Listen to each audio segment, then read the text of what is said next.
¿Qué tal? Buenas noches, hermanos. Es un privilegio poder compartir una vez más, ¿no?, de la hora silenciosa.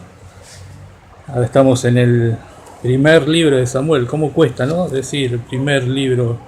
Estamos acostumbrados a decir primera Samuel, segunda Samuel, pero me acuerdo que había un profesor que siempre nos retaba, ¿no?, cuando decíamos primera Samuel o segunda Samuel, primera Reyes, segunda Reyes.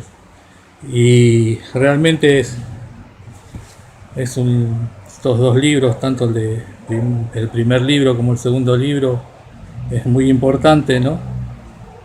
Toda la Biblia es importante de por sí, pero estos dos libros y los que después siguen, parte de la historia importante del pueblo de Israel.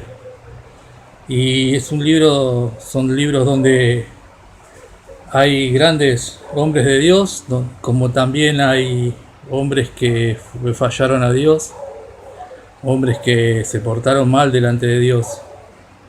Y es interesante porque el libro empieza hablando de una mujer, el primer libro de una mujer, y de una gran mujer de Dios.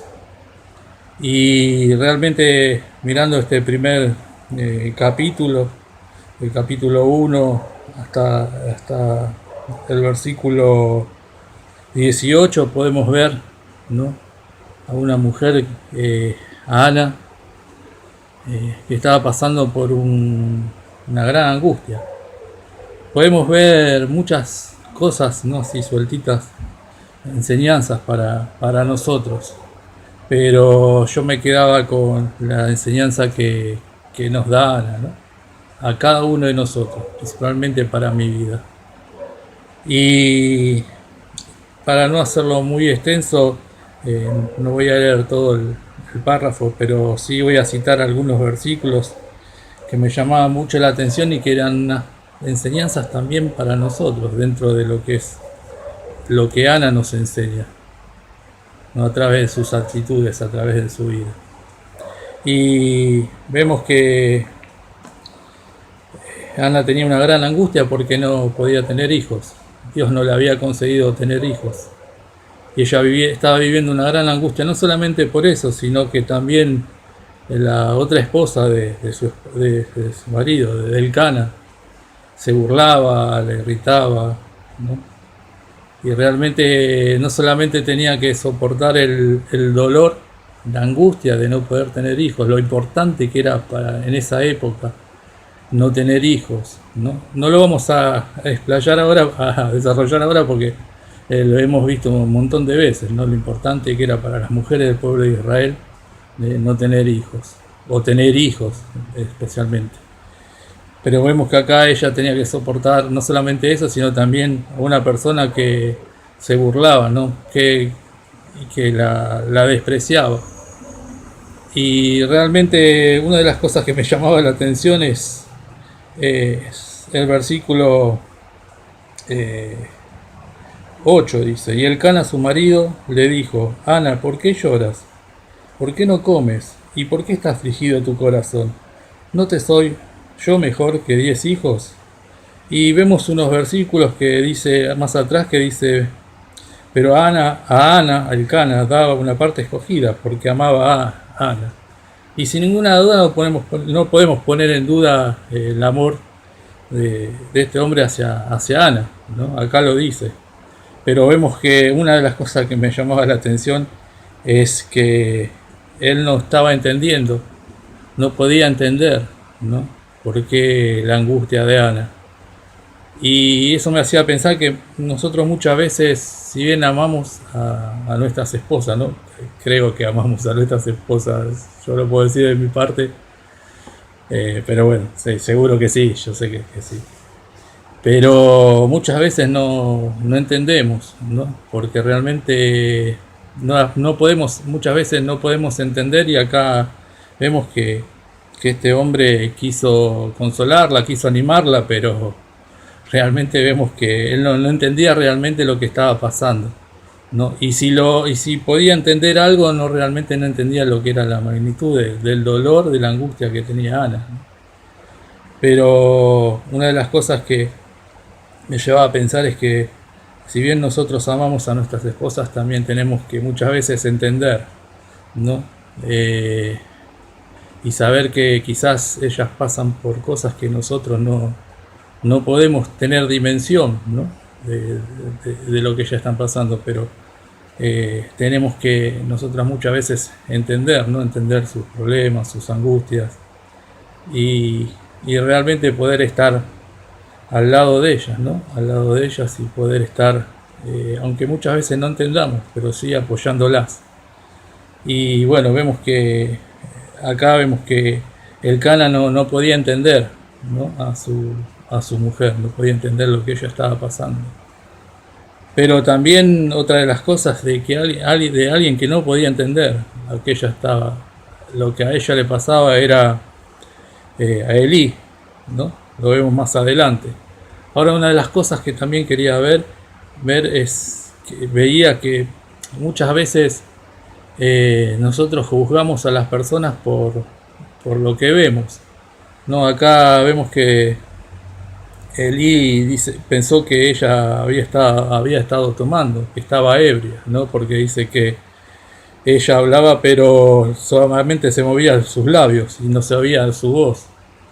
Es interesante estudiar, es interesante ver más al fondo por qué esa actitud de Eli no la podemos ver ahora, pero porque llevan también a entender un poco, pero es interesante entender por qué Eli le dijo así, ¿no?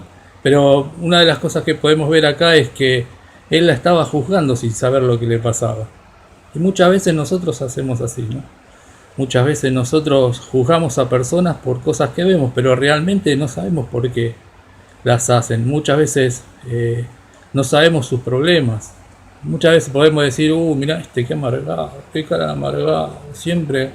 Y realmente no podemos entender y ver lo que pasa en su corazón, cuál es su problema, pero nosotros siempre somos tendenciosos a estar juzgando. Pero vemos que acá Elí tampoco entendía lo que le estaba pasando a Ana, hasta que Ana se lo dijo, ¿no? Y podemos ver acá que Ana estaba pasando este momento difícil. Su marido no la entendía, el sumo sacerdote no la entendía, pero una de las cosas que me llegaba a pensar es que ella sí sabía quién podía entenderla. Ella sí sabía quién podía comprender lo que a ella le estaba pasando. Por eso me encanta la actitud de Ana. Dice, y se levantó Ana después que hubo comido y bebido en Silo, y mientras el sacerdote Elí estaba sentado en una silla junto al pilar del templo de Jehová, ella con amargura de alma oró a Jehová y lloró abundantemente. Vemos que Ana tuvo la actitud de poder estar derramando su corazón delante de Dios, ¿no? Contándole a Dios lo que le pasaba. Y si bien su esposo y Elí no la pudieron entender, ella fue a alguien que sí la podía entender, que era Dios. Él conocía lo que a ella le pasaba, cuál era su angustia, cuál era su necesidad. Y lo que me enseña acá Ana, mi vida, es que muchas veces nosotros tenemos problemas y pasamos por momentos difíciles, pero quizá nuestra actitud no es la de poder arrodillarnos ante Dios y poder derramar nuestro corazón y poder contarle a Dios lo que nos pasa. Y muchas veces no nos acordamos que nosotros tenemos un sumo sacerdote que entiende cada una de nuestras necesidades, que conoce cada una de nuestras miserias, cada una de nuestras debilidades, y que nosotros podemos ir a Él y poder contarle lo que nos pasa, ¿no? Y poder dejar en sus manos, nuestras cargas, nuestras necesidades. Y es lo que Ana hizo. Ella dice que no fue a dar lástima delante de Dios. Y otra de las cosas que me gustaba, que ella no se quejó delante de Dios, porque dice que Dios no le había conseguido tener hijos. Y su actitud no fue la de quejarse delante de Dios, sino fue la de acercarse a Dios, buscar a Dios, contarle lo que a ella le pasaba, porque sabía que Él la podía entender. Y podía ver esto, ¿no? Que nosotros muchas veces tenemos necesidades, muchas veces tenemos cosas que nos pasan, angustias, y quizás las dejamos pasar y las guardamos dentro de nuestro corazón y no las dejamos delante de Dios, ¿no? Por eso Ana nos enseñaba con su actitud, nos enseña que nosotros tenemos que poner todas nuestras necesidades delante de Él, contarle lo que a nosotros nos pasa, porque Él nos entiende, porque Él participó, dice que Cristo participó de carne, o sea, Él fue hombre, fue humano igual que nosotros, Él conoce todas nuestras miserias. También Dios nos conoce porque Él es nuestro creador y Él conoce cada intimidad de nuestras vidas. Quizá muchos no puedan conocer lo que a nosotros nos pasa. Muchas veces nos cerramos, ¿no? Cuando tenemos problemas, dificultades, y no abrimos nuestro corazón, pero nosotros tenemos que saber que nosotros podemos abrir nuestro corazón delante de Dios y contarle a Él, porque Él nos entiende. Y es lo que Ana tenía firme, lo que ella estaba convencida de, y estaba segura, confiando en Dios, que ella podía poner delante de Él su necesidad y saber que Él iba a estar contestando su oración, contestando su necesidad. Es más, ella promete también delante de Dios, ¿no? Muchas veces algo que a nosotros nos lleva un poco a tener un poquito de miedo, ¿no? De no negociar con Dios, porque nosotros no podemos negociar nada con Dios, pero sí nosotros podemos prometer delante de Dios, pero también tenemos que acordarnos de cumplir, como lo hizo Ana. Pero lo que ella me enseñaba, lo que la vida de Ana me enseñaba a mí, es a poder dejar delante de Dios mis angustias, mis necesidades, y saber, ¿no?, estar confiado de que Él va a obrar. Y la evidencia de que Ana estaba confiada de que Dios iba a obrar en su vida, la vemos en el versículo 18. Y ella dijo: halle tu sierva gracia delante de tus ojos. A Elí le dijo, ¿no? Y se fue la mujer por su camino y comió y no estuvo más triste. La evidencia de que Ana tenía la firme convicción de que Dios había escuchado su oración y que Dios iba a obrar, es que ella ya no estuvo más triste, dice. Dice que comió y no estuvo más triste. Y eso es lo que tiene que producir en nosotros cuando nosotros ponemos nuestras necesidades, nuestras angustias delante de Dios, ¿no? Tener el gozo de saber que Él nos escucha y que va a responder. No sabemos cuál es la respuesta, pero saber que nosotros pusimos ante Él nuestras necesidades porque Él nos entiende.